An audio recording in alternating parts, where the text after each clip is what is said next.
This is Deer Springs Trail in Idyllwild, California. The date is January 2nd, 2021.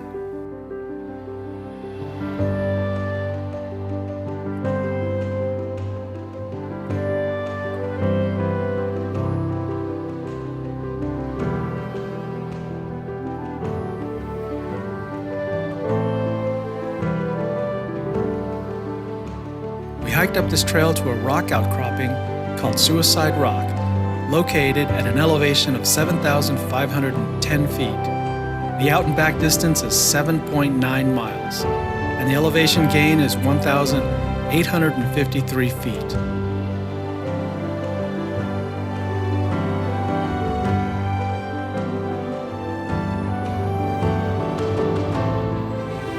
When we got to this trail, we had no idea that there would be so much snow on the ground.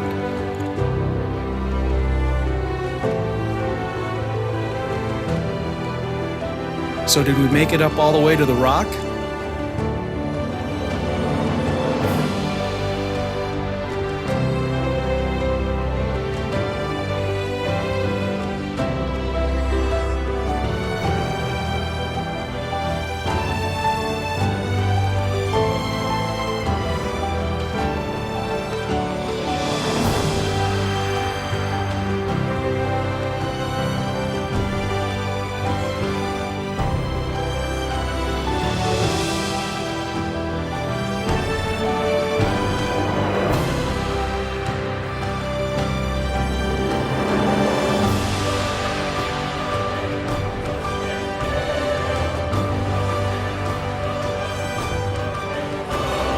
There were 3 of us on this hike: my wife Jean, my middle son Jake, and myself. We came dressed for clear skies and cold weather, but we weren't ready to hike on snowy and icy terrain.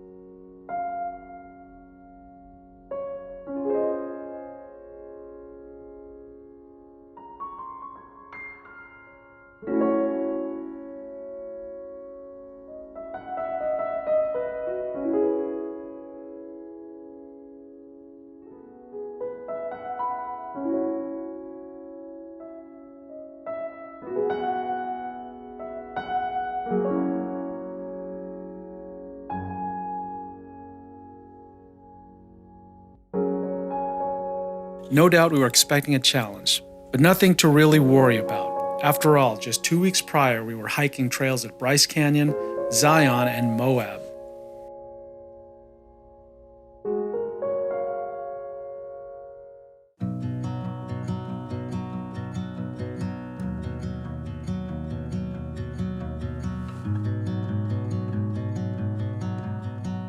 The cold didn't bother Jacob at all, and he took his sweater off halfway up the climb, but more on that later.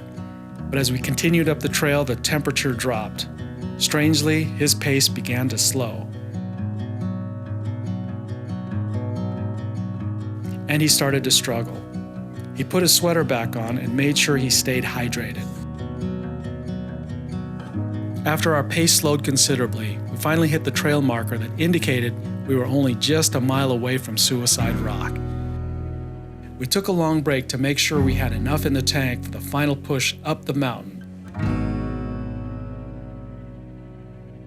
And again, I was thinking this shouldn't be a problem. But the terrain became steeper, the temperature got colder, the trail was icy, the wind kicked up, and it was getting a little bit late. Hikers coming down the trail asked if we were wearing micro spikes or crampons because it was very icy. The answer was no. We're on hiking boots and trail runners, but we were determined and we forged on. I didn't do much recording as we ascended at this point because number one, I wanted to concentrate on the trail, and secondly, it was just too cold to take my gloves off and on to press the record button on the GoPro or on my phone. But I resumed recording after we turned around. My GPS indicated we were within 5 minutes from the rock, but hikers coming down said the trail was buried under the snow, and they pointed in the direction we should go, and it was straight up.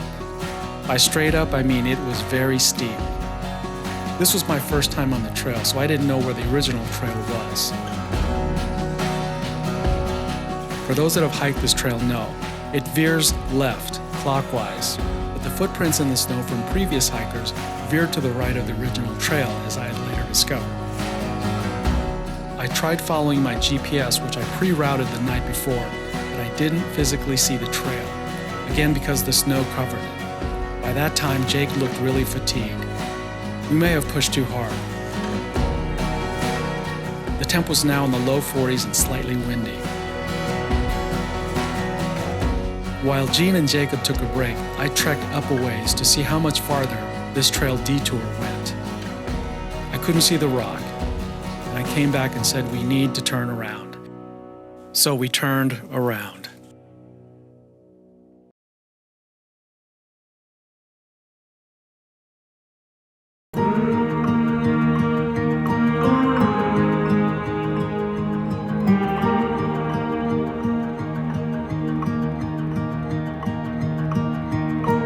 Gene and I returned to the trail. Jake was already back in St. Paul, Minnesota, where he attends college. It didn't sit well with us that we did not get to the rock. We made it. It's bittersweet because we're here and Jake isn't.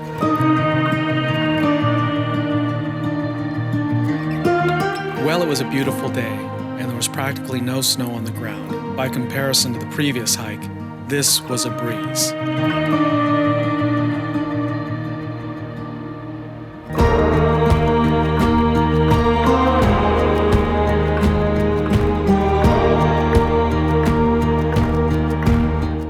Received its legendary name from a story of an American native princess who threw herself off the rock with her lover rather than being separated as the tribal chief had ordered.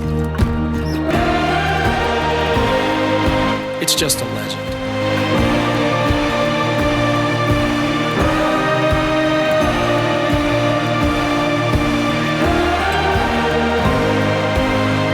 Oh, and Jake? He was actually just fine at the end of the previous hike. He napped in the back of the car until he got some food in him. Turns out it was a minor bout of hypothermia. He's back to normal. This kind of normal.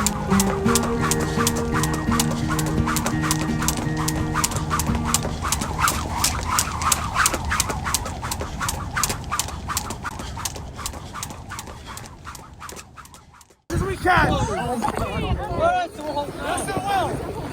Hold on! Don't break up!